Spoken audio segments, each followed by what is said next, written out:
ओम शांति। पुस्तक पठन श्रीमद् भगवत गीता रहस्य। लेखक ब्रह्मा कुमार सुधांशु शेखर मिश्र। त्रयोदश अध्याय क्षेत्र क्षेत्रज्ञ विभाग जोग। क्षेत्र क्षेत्रज्ञ संजोगरु स्थावर ओ जंगमर सृष्टि। जावत् संजायते किंचित् सत्वं स्थावर जंगमं क्षेत्र क्षेत्रज्ञ संजोग तत् विधि भरत सर्वम। अर्थ, ही भरत सर्व जहा किछि स्थावर ओ जंगम पदार्थ उत्पन्न हुए ताहा क्षेत्र ओ क्षेत्रज्ञर मिलनरु होइथाए बोली जान। व्याख्या। क्षेत्र ओ क्षेत्रज्ञ मिलनरु समस्त स्थावर ओ जंगम प्राणी समुदायर सृष्टि। एही अध्यायर पंचम श्लोक रे जो 24 तत्वर समुदाय को क्षेत्रर स्वरूप बोली कहा जायछि ताहा एठारे क्षेत्र पदवाच्य।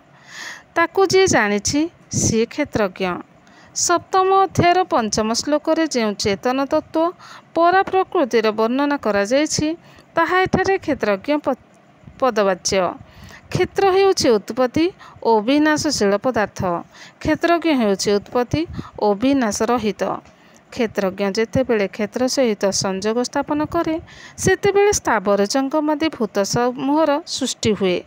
अन्य अर्थरे जीव सहित आत्मार संयोग हेले जन्म लाभ हुए ओ वियोग हेले मृत्यु हुए। बारंबार जन्म और मृत्यु चक्र रे आसी देह सहित तादात्म्य भाव रखुथिबारु जीवात्मा निजको भूली जाए ओ निजको जन्म मरणशील मन करे। यथार्थ दृष्टि। समं सर्वेषु भूतेषु तिष्ठन्तं परमेश्वरं विनश्यत् सो विनश्यन्तं जः पश्यति स पश्यति। समं पश्यन् हि सर्वत्र समवस्थितमीश्वरं न हि नस्त्यात्मानं ततो जाति परं गतिं। प्रकृतेव च कर्माणि क्रियमाणानि सर्वशः जः पश्यति तथात्मानं कर्तारं स पश्यति। यदा भूत पृथक् भावमेकस्सुमनुपश्यति तत एव विस्तरं ब्रह्मं संपद्यते तदा। अर्थ, जिए विनाशशील प्राणी मानक ठारे परमात्मा को समभावापन्न और विनाश रहित देखे से वास्तव रे ठीक देखे। कारण समस्त प्राणी ठारे परमात्मा को समभावापन्न बोले देखुथिबा व्यक्ति निज द्वारा निजर हिंसा करे नाही, तेणु से परम गति प्राप्त हुए। प्रकृति द्वारा समस्त कर्म संपादित हेउथिबा जिए देखे एवं निजको अकर्ता और साक्षी रूपरे देखे से यथार्थ देखे।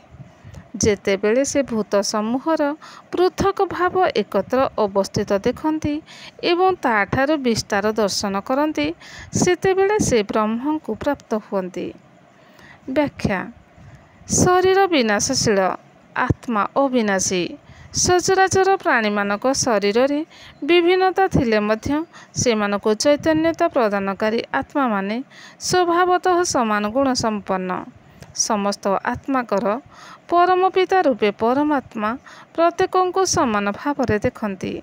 जीवात्मा स्वीय कर्म आधार रे केतेबेले धर्मात्मा हुए तो केतेबेले पापात्मा हुए। कर्मर फल भोग करने ताकू बारंबार जन्म मरण चक्र रे आसिबाको पड़े। किंतु परमात्मा अविनाशी।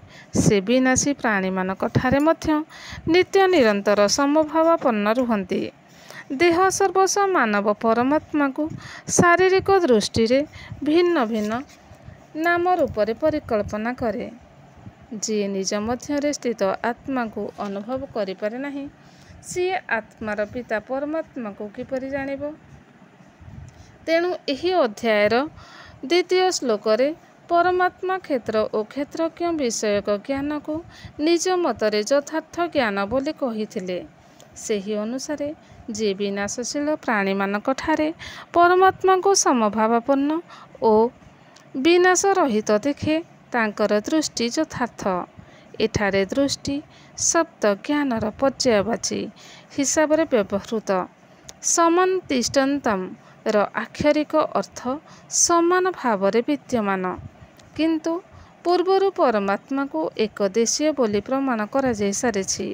ତେଣୁ ଏଠାରେ ସମମ୍ ତିଷ୍ଠନ୍ତମ୍ର ଆକ୍ଷରିକ ଅର୍ଥ ପରିବର୍ତ୍ତେ ଭାବାର୍ଥ କରାଯାଇଛି।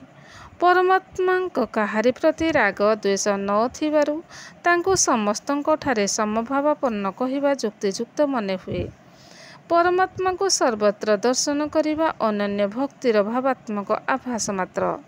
କେବଳ ଦର୍ଶନେନ୍ଦ୍ରିୟ ଦ୍ୱାରା ଦୃଷ୍ଟି ହୁଏ ନାହିଁ। ଚକ୍ଷୁ ଦ୍ୱାରା କେବଳ ଭୌତିକ ପଦାର୍ଥ ସମୂହକୁ ଦେଖି ହୁଏ। ପରମାତ୍ମା ଦର୍ଶନେନ୍ଦ୍ରିୟ ବିଷୟ ନୁହନ୍ତି, ସେ ଜ୍ଞାନଚକ୍ଷୁ ଦ୍ୱାରା ପ୍ରତିଭାତ ହୁଅନ୍ତି। ଯିଏ ସଦାସର୍ବଦା ନିଜ ମନ ମନ୍ଦିରରେ ପରମାତ୍ମାକୁ ଅଧିଷ୍ଠିତ କରି ଅନନ୍ୟ ଭାବରେ ତାଙ୍କୁ ସ୍ମରଣ କରୁଥାଏ, ତାକୁ ସ୍ଥୂଳ ପଦାର୍ଥ ସମୂହ କିପରି ଦର୍ଶନ ହେବ? ତାର ମନ ଜଗତରେ ପରମାତ୍ମା ସର୍ବତ୍ର ସମାନ ଭାବରେ ଅବସ୍ଥିତ ଥାଆନ୍ତି। ସେଠାରେ କୌଣସି ବିଷମତା ନଥାଏ। କ୍ରମଶଃ ଓମ୍ ଶାନ୍ତି।